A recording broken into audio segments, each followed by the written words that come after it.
محترم احبہ، جب حضرت موسیٰ علیہ السلام اللہ جل وعلا کی بارگاہ میں کلام کرنے کے لیے جا رہے تھے تو راستے میں ایک انتہائی مالدار شخص سے ملاقات ہوئی۔ وہ عرض کرتا ہے کہ اے اللہ کے نبی، اللہ جل وعلا کی بارگاہ میں میرا یہ پیغام پہنچا دیجئے گا کہ اے اللہ، تو نے مجھے اس قدر دولت عطا فرمائی ہے، اس قدر نوازا ہے کہ اب مجھ سے مزید یہ دولت سنبھالی نہیں جاتی۔ اب مزید دولت مجھے عطا نہ فرما اور اس سلسلے کو بند فرما دے۔ مجھے تو نے اس قدر نوازا ہے کہ اب مجھ سے مزید سنبھالا نہیں جاتا۔ اسی دوران ایک انتہائی غریب شخص بھی حضرت موسیٰ علیہ السلام سے ملا، جو زمین پر بیٹھا ہوا تھا اور مفلسی اور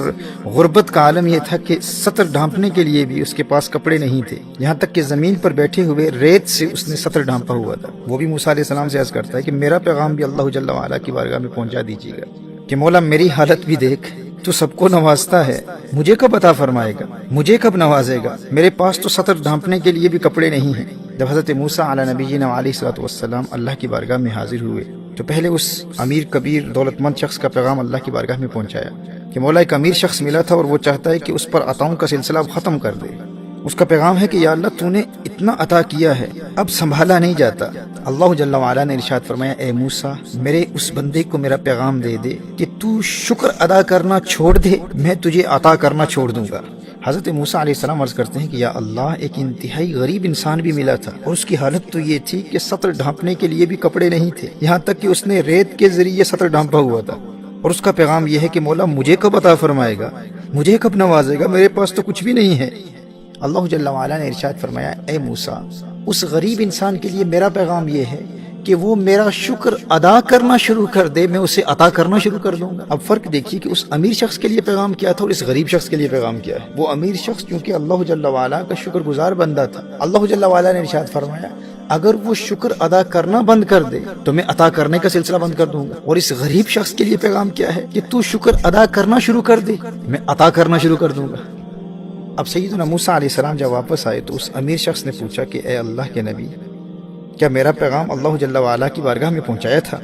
تو حضرت موسیٰ علیہ السلام نے فرمایا بالکل پہنچایا تھا، اور اللہ جل وعلا نے ارشاد فرمایا ہے کہ میرے بندے کو بتا دے اگر تو میرا شکر ادا کرنا چھوڑ دے گا تو میں تجھے عطا کرنا چھوڑ دوں گا۔ اس امیر شخص نے جواب دیا، اے موسیٰ، یہ کیسے ہو سکتا ہے؟ محترم احباب، آپ ذرا اس امیر شخص کے جواب پر غور کیجئے گا۔ وہ کہتا ہے کہ اے اللہ کے نبی، یہ کیسے ہو سکتا ہے، یہ کیسے ممکن ہے کہ میں شکر ادا کرنا چھوڑ دوں؟ اس شکر کے علاوہ میرے پاس ہے ہی کیا؟ جب میرے پاس کچھ نہیں تھا اس وقت بھی شکر کی دولت تھی، میں سب کچھ کر سکتا ہوں لیکن شکر کی دولت سے محروم نہیں ہو سکتا۔ اے موسیٰ، جو کچھ بھی ہو جائے میں شکر ادا کرنا نہیں چھوڑوں گا۔ حضرت موسیٰ علیہ السلام نے ارشاد فرمایا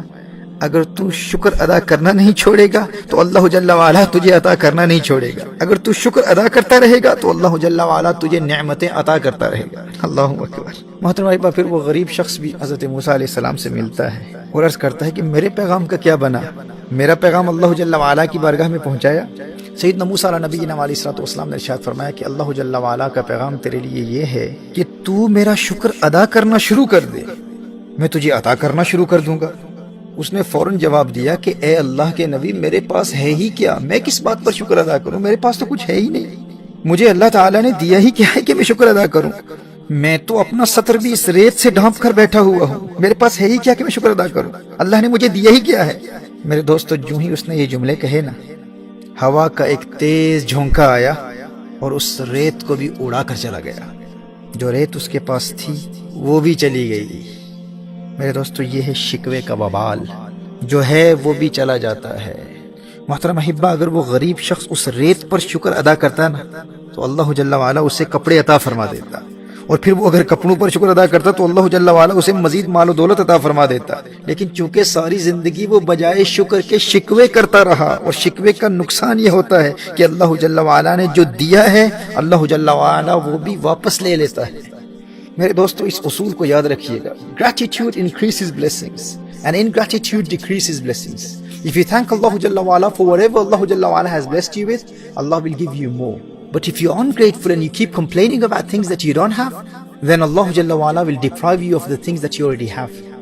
ہمارا سب سے بڑا المیہ یہ ہے کہ ہم چھوٹی چھوٹی باتوں پر شکوے کرتے ہیں، جس کے نتیجے میں جو نعمتیں اللہ جل وعلا نے ہمیں پہلے سے عطا کی ہوئی ہیں اللہ جل وعلا وہ بھی لے لیتا ہے۔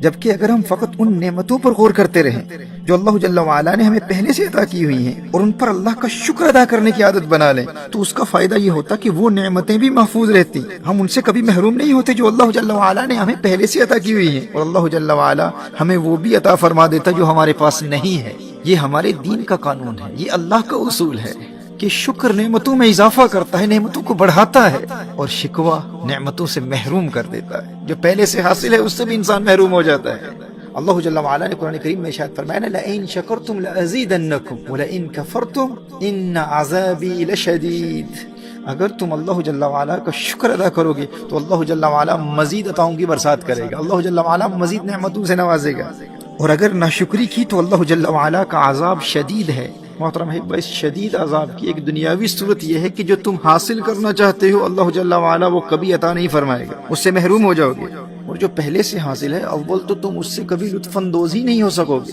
اور بالآخر اس سے بھی محروم ہو جاؤ گے۔ لہٰذا جو کچھ اللہ جل وعلا نے پہلے سے عطا کر رکھا ہے اس پر غور کرو، اس سے لطف اٹھاتے رہو اور شکر بھی ادا کرتے رہو۔ میرے دوستو، اس کا فائدہ یہ ہوگا کہ اس نعمت سے تم لطف بھی اٹھاتے رہو گے، لطف اندوز بھی ہوتے رہو گے، اور پھر شکر کی برکت سے دنیا کی کوئی طاقت اس نعمت سے تمہیں محروم نہیں کر سکے گی، اور پھر دل میں جن چیزوں کی تمنا ہے جو حاصل نہیں ہے، شکر کی برکت سے اللہ جل وعلا تمہیں وہ بھی عطا کر دے گا۔ یہ اللہ کا اصول ہے، یہ اللہ کا قانون ہے۔ دیکھیے، آپ کے پاس ایک گھر ہے اور آپ چاہتے ہیں کہ آپ 10 مکانوں کے مالک بن جائیں۔ اب یہاں دو صورتیں ہیں، ایک یہ ہے کہ آپ اس ایک سے لطف اندوز بھی ہوتے رہیں اور اس پر اللہ جل وعلا کا شکر بھی ادا کرتے رہیں، اور دوسرا یہ ہے کہ جو 9 گھر، جو 9 ہاؤسز آپ کے پاس نہیں ہیں، آپ انہی کے حوالے سے فکر مند ہوتے رہیں اور گلے اور شکوے کرتے رہیں کہ بھائی فلاں کے پاس 10 گھر ہیں، میرے پاس ایک کیوں ہے؟ میرے دل میں بھی یہ خواہش ہے کہ میں بھی 10 گھروں کا مالک ہوں، وہ 9 گھر میری ملکیت میں کب آئیں گے، کب میں 10 گھروں کا مالک بنوں گا؟ جب آپ کا رویہ یہ ہوگا تو محترم احبہ، اس رویے کے 3 نقصانات ہیں۔ اس کفران نعمت اور ناشکری کے رویے کا پہلا نقصان یہ ہے کہ جن 9 گھروں کی خواہش آپ کے دل میں ہے،